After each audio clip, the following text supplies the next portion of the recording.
Well, who's ready for yet another recall?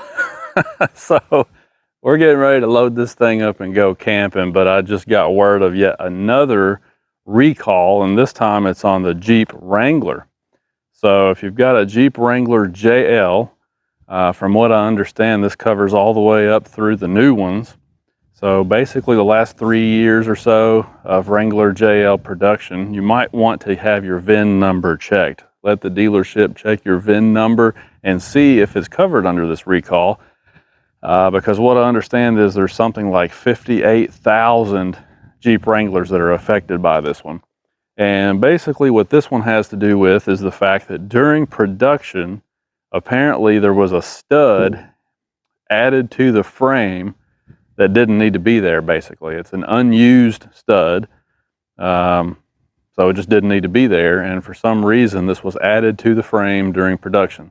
The problem with that is they have discovered that in a crash, that stud being so close to the fuel tank can potentially rupture the fuel tank. So they have discovered that this is a safety issue, because obviously if the fuel tank ruptures, you got fuel going everywhere, and in a crash that's not good. So like I said, if you've got a Jeep Wrangler JL, you might want to head over to your dealership and see if yours is covered under this recall. Now, I don't know what they're going to do yet about it. Stellantis says that they're going to start sending out letters in May of this year, so a couple months from now you should be getting a letter in the mail if your Jeep Wrangler is affected by this. And hopefully by then they will tell us exactly what the procedure is going to be. I assume that they're just going to go in there and cut that stud off. I mean, that would make sense, right? So that's my assumption, but I have not gotten any official word yet to exactly what they're going to do about it. But anyway, that one seems kind of serious. I mean, if you're in a crash and your vehicle catches fire, especially if you've got your family in there, you know, that's obviously not a good situation. So you might want to have this checked out, guys. So like I said, when I find out about these Jeep and Ram recalls, I like to let you guys know about it.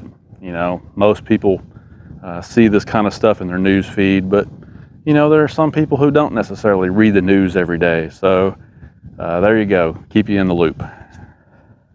So I have our old F-150 hooked up to the trailer right now, and you may be wondering why I have this hooked up to the trailer. Now this truck right here, you've only seen it once. This is the one that my dad bought many years ago, and then my uncle bought it from him, and then my dad just bought it back again to give to my son, his grandson, to drive, because he's about to turn 16 this year. So this is an 05 F-150 Lariat, and we've been doing a slow, I don't really want to call it a restoration, but we've been kind of bringing it back to life. We did the full interior in a video last year, and hopefully this year we're going to start working on the exterior and the powertrain, get it running good. But anyway, this trailer here, you know, it's a brand new trailer. It got damaged up in here by a storm that blew some debris into it. I've had the thing for like 2 weeks, and a storm ended up blowing debris into it and tearing it up. So I moved it up here to the driveway. It was parked down there by the trees. I moved it up here out of the way because we got another storm coming Friday night. And the reason the truck is hooked up to it is because the truck also usually stays down there, and I don't want a tree falling on it either. And it also helps me out because hooking the trailer to the truck means that the wind won't blow this thing away. I had a situation a couple years ago where I had my enclosed trailer parked way down there, and the wind got so strong that it blew it sideways off of its block that I had the dolly on, and it started to actually push the trailer down the hill, which wasn't cool. So I had to go down there real quick with the tractor and pick the tongue up and move it back into position. I got some ideas that I'm working on to maybe keep that from happening again, but for now it just was pretty easy to hook the truck to the trailer, kill 2 birds with 1 stone. Now neither of them are in danger of getting hit by a tree or pushed around by the wind. And in other news, my son finally got his Can-Am Outlander set up kind of the way that he wanted it. So I wanted to show you this real quick. We're going to be taking it, like I said, camping and riding here pretty soon, hopefully. So basically what we did was we dialed up the shocks. You know, the shocks are adjustable on these machines. So we dialed those up just a little bit.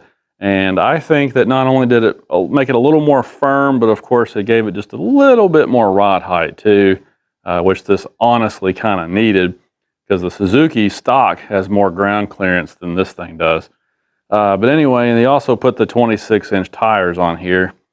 These are super aggressive, as you can see. They're 26s, and I believe they're 10s. Yeah, 26 by 10. Now he put a 26 by 10 squared, around here. So, the front wheels not being as wide as the rear wheels, I was a little worried that that wasn't going to work out.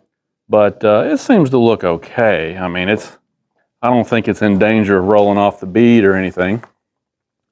If anything, it'll just protect the wheels from getting as much rash marks and damage on them, so not a big deal. But yeah, super aggressive, so shouldn't have any trouble in the mud now.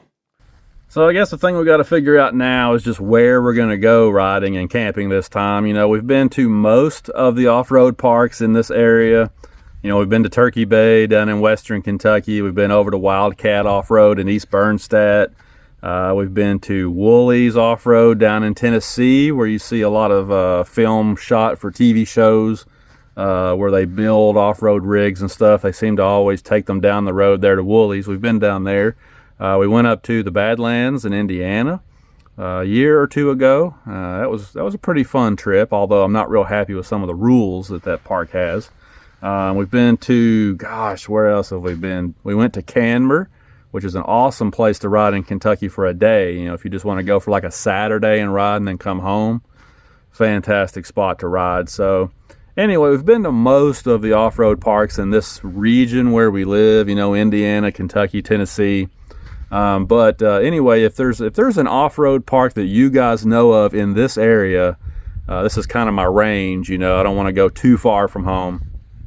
But if you know of a park that maybe we haven't been to that we should go try, drop a comment below and let us know, because we're trying to decide, if we want to go somewhere different for spring break this time, or if we just want to do our usual. Kind of going to be left up to the boy. He's the one that has the most fun doing this, so I'm going to let him kind of decide. But, I'm the one paying for it, so I got some input too, So anyway, so yeah, let me know if you guys know of a park that we probably haven't been to yet. Some parks we're planning on going like during the middle of the week and then coming back the weekend following. Some of the parks don't really open up during the week, so I have to take that into consideration also.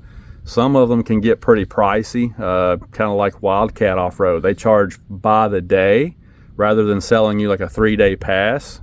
So that gets pretty pricey. Down at LBL in western Kentucky, it's like $20 for a 3-day pass. And most of the private parks are like $20 for 1 day. So the private parks can get real expensive real fast. But yeah, anyway, just let us know, and hopefully we'll have some pretty cool footage to show you here pretty soon. Thanks for watching, guys. That's all I got for now. We'll talk to you later.